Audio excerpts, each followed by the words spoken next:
How's it going, gang? It's a final render here, and in this video we are going to take a closer look at the Fallout 76 camp system to kind of work out what's new in the camp system, what new items we have got, and also how some of the functionality may be improved from the settlement build system that we saw in Fallout 4. There's a lot to talk about and it's going to be great fun. So make sure you go ahead and leave a like and subscribe if you enjoy anything in this video, and leave a comment to let me know what you think about some of the changes. So let's go! One major change that I really want to talk about at the start of the video, because it helps put everything into perspective, is how streamlined the menu system is in the Fallout 76 camp system as opposed to the Fallout 4 settlement build system. Everything has been put into individual tabs which has all of the possible variations of that item in one tab. A really great example of this is the walls tab. The walls tab has every single type of wall in there, where if it's made out of wood, brick, metal, etc., it's all in one tab.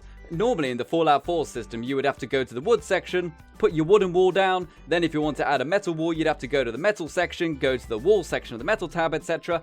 But now it is all streamlined in one tab. And this means we have got a much more smooth and streamlined process to go ahead and build things quickly and easily, which is a huge improvement, and I'm really happy about that.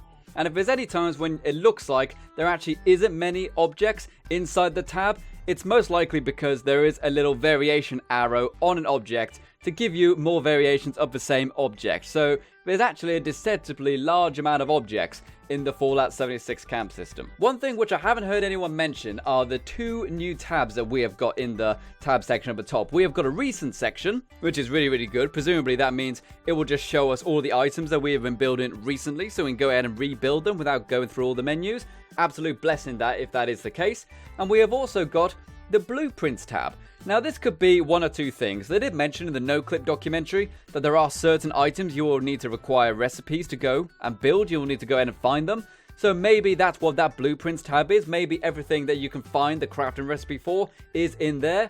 Or it could mean that we can store multiple templates of bases to our camp system. So say if we build a base, we're really happy with it, but then we decide we want to start from scratch and then change our mind, we can just reload our other template back. Or maybe we can make several templates of different kind of bases. We can make one that's really good at crafting. We can make one that's just a really nice environment. We can save bases to our camp system and build them or take them down whenever we want, which I think is a really nice idea. Really love that. Looking forward to seeing what it is in the full game. Here we can see the crafting tab of the camp system, and this has got a lot of the same stuff that we're used to in Fallout 4. We've got a power armor station, we've got a weapon system, we've got an armor workbench, a chem station, a cooking station, and also a mysterious new one right here. It's very hard to tell what it is just by looking at the image. However, something they did say in the No Clip documentary is that you can go ahead and make your own ammo. You can craft ammo now. And it is true, you could do that in Fallout 4 with the Contraptions DLC.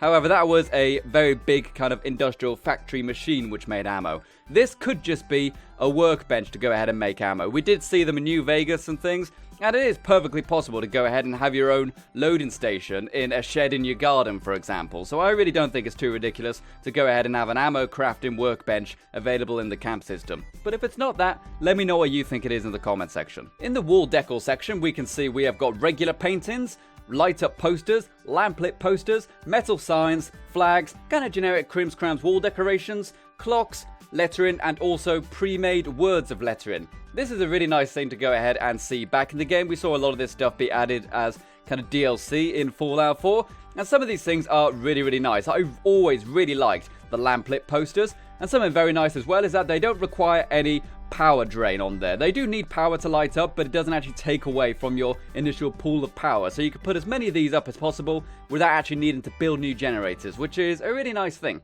And in the tables tab we have, surprise surprise, some tables. We've got tables of all shapes and sizes, corner tables, sitting down diner tables, coffee tables, regular living room tables, pool tables. We got all the tables here, so if you want tables, come along to the tables tab.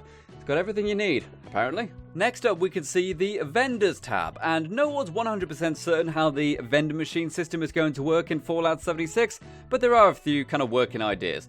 As you can see, we've got various vending machines of different types. Presumably we have got a vending machine for every kind of item you would want to buy in 76. So a vending machine for chems, one for armor, one for weapons, one for ammo, etc.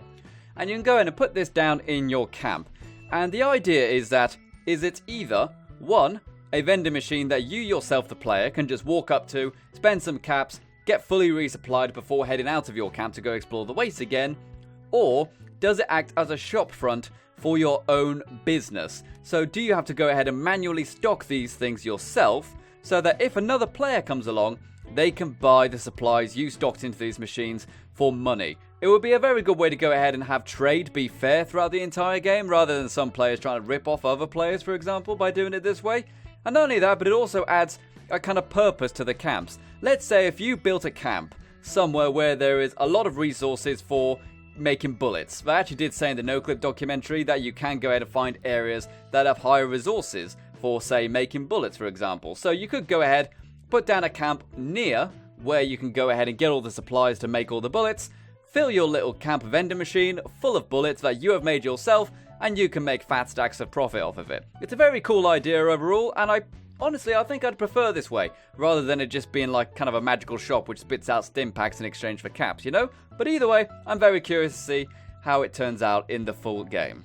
Next up, we have the shelves and display section. Now, we do have a lot of the same stuff that we have seen in Fallout 4, such as the magazine racks, for example, and the kind of display cabinets that we saw in some of the DLC. However, something I'm very curious about is that are we just going to be able to place items onto these shelves manually, or will we actually be able to put them into a container on the shelf, and then they will appear on the shelf themselves? Very similar to, say, how the bobblehead stands worked, and also the magazine stands. You would go ahead and add it to the shelf's inventory, and then it would appear on display. It wouldn't get knocked over, it wouldn't get stolen or anything like that. So I'm very curious to know, do the displays do this? Because it was a really cool feature that some of the shelves had in Fallout 4, but most of them did not. They were just static shelves for display. Here we have the statues tab, and we do have some interesting things in the statues tab. We do have some of the same statues that we have seen in Fallout 4, but we've also got some nice new ones, which I think are really, really cool. Not only have we got the kind of normal marble statues that you used to see, but we have also got the cardboard cutouts from inside Vault 76, and we've even got a scarecrow up there. So whilst they obviously don't have any real function to your camp, it is a cool little thing, and it's really nice to go to see they've got varieties of different types of materials to make statues of. It's not just the same kind of generic metal statues that we are used to. Next up, we have containers, and there doesn't appear to be anything too special about these containers. They look like they're built out of similar items to what we've seen in Fallout 4, such as the safe, the workshop toolbox, the explosives box, the little kind of military locker. It all seems very similar, and to tell you the truth, functionality is probably exactly identical as well. Next up, we have the chairs section, and the chairs have finally all been organised into one tab with benches, couches, chairs, stools, all in one tab, which makes things much, much easier in the long run. And we got some interesting ones here. We have got some kind of leather ones, we got some regular nice stools, we got what look like the seats you'd find at bus stations. We've even got an electric chair, which is a bit scary. It doesn't require power, so I don't think it's functional, but there's an electric chair in there if you're into that sort of thing.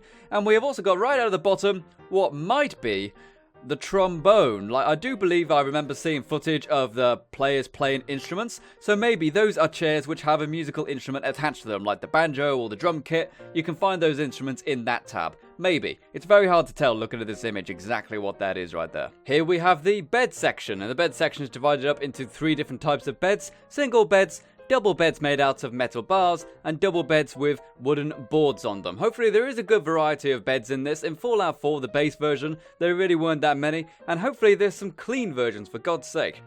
I don't want to sleep on no dirty bed. Next up, we have the appliances section, which appears to have a lot of the stuff that normally would have been in the electrical section and the decoration section all into one tab, which makes things a lot easier. We got things like radios, jukeboxes, cooking grills, ice machines. We even got televisions in there. So by the look of the appliance tab is mostly going to be what originally the decorations tab was. However, a lot of it is all put into one tab for our convenience, and I'm a big fan of that. Next up, we can see some walls being built in the camp system, and this is a really interesting shot for a few reasons. Firstly, we can see the snapping system is back from Fallout 4. Nothing really broken with that. Really nice to go ahead and see the snapping system back. But also, we can see every single type of wall is in one menu. This makes things so much easier to build things quickly. If you want to go ahead and build a building which has some brick wall and some wooden walls, you can do that all in one menu. You don't have to go from the brick section back out all the way to the wood section, then go back into the wooden wall section. Then if you want to have a metal wall, you'd have to go to the metal section, then go to the metal wall section. you've got it all in one tab here, which makes things so much quicker and so much easier, and I think will really encourage experimentation from the players to go in and get cool, unique looking buildings, and I think that is absolutely smashing. I expect it's going to be the same for the floors and stairs as well. Here we can see some turrets being built. I actually did a video on how the turrets might actually be very easy to defend in Fallout 76 quite recently. I highly recommend you go check out that video. But here we can see some being placed. We have got quite a few turrets on display. We've got things like spotlight turrets, and we've also got missile turrets and machine gun turrets. Presumably they're all going to be very similar. We've also got some traps down there as well, but it's very hard to tell what they are just looking at the images we have here. But there are some interesting things here as well. For example, with the missile launcher, you can see we will require the home defense perk at level 3. So therefore, if you want to go ahead and build a base which has some really advanced turrets, you're going to have to change out your perk system in order to go ahead and place those down. And then once you're happy with your defenses, you can probably change that perk out and get something new. But you will have to constantly change your character in order to be able to build the things you want. Maybe one person in your squad has got all the kind of building perks so you can go ahead and build an amazing camp, and your friends have some of the other ones you need for regular gameplay. Who knows, but the point is, you will need to go ahead and properly roleplay as the builder if you want to go ahead and build everything, and then once you're happy with everything you built, you can change your perks again. Very cool to go ahead and see the perk system being integrated into the building section, because I think it will help add longevity to the system, and not only that, but it will reward players who really want to go ahead and do building. Here we can see the defenses tab, which is a little different from the turrets and traps tab. This is where you will have everything to do with walls, artillery pieces, warning sirens, and probably doors and guard towers as well. As you can see on the left, we have got things like the sirens and warning systems that we'll be able to go ahead and rig up to our power systems. We have got the artillery pieces, which presumably are player controlled, which is very, very cool. And we have also got systems which can go ahead and give us different kinds of fences, like fences at 45-degree angles, long fences, short fences, fences which have gates on them, all in one tab. So we're able to go ahead and build whatever exterior perimeter defenses very quickly and easily, which is very, very nice. And in some of the closing montage shots, we can see a lot of the same stuff that we're used to. We can see the power system appears to work the same with the generators and the conduits. Power armor stations work the same. We still got guard towers. And of course, we can see some of the new decorations as well, like new plant pots and new statues, etc. Some new tents as well. That might actually be in the bed section, maybe. Who knows? And it's really nice to go in and see all these items together. But those are just some of the items that we'll be using inside the Fallout 76 camp system, and how the system is actually going to be different from the Fallout 4 system. So thank you very much for watching this video, guys. If you enjoyed it, please make sure you leave a like and a thumbs up. Remember to check out all the cool Patreon people in the description below who help support the channel with their financial donations. You yourself, of course, can also do the same, and I'll see you in the next video. This has been the final render, and you've been the audience. Remember to leave a comment and let me know what is your favourite new part of the camp system. See you around.